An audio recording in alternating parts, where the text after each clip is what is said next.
Maintenant, le professeur va nous présenter les principaux groupes d'insectes que nous pouvons rencontrer dans nos champs. À noter qu'ils varient d'une culture à l'autre. D'abord, nous pouvons parler des lépidoptères. Ce sont des chenilles qui deviennent ensuite papillons.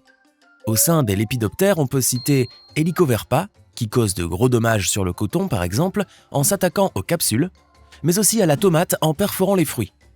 On l'appelle aussi la noctuelle de la tomate. Elle appartient au groupe des endocarpiques, c'est-à-dire qu'elle évolue dans les fruits. Sur le maïs, Spodoptera frugiperda représente également une forte menace en s'attaquant aux feuilles. Elle impacte fortement le rendement de la culture. On l'appelle aussi la chenille légionnaire du maïs.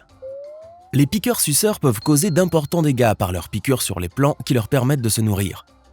Cela peut aussi représenter une porte d'entrée pour les maladies, les virus, les bactéries et même les champignons.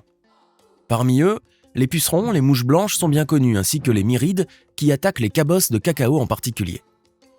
Nous avons aussi les acariens, des arthropodes qui piquent les feuilles sur la face inférieure et provoquent leur rabougrissement. Les araignées rouges sont des acariens visibles à l'œil nu, capables d'infester de très nombreuses espèces végétales. D'autre part, les nématodes peuvent aussi endommager les plants en infectant les racines et se nourrissant de sève.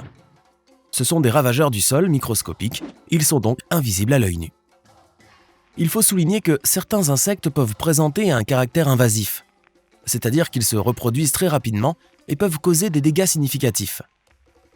Une espèce invasive, aussi appelée espèce envahissante, est une espèce végétale ou animale qui s'installe volontairement ou non par l'homme et se développe en dehors de son milieu d'origine.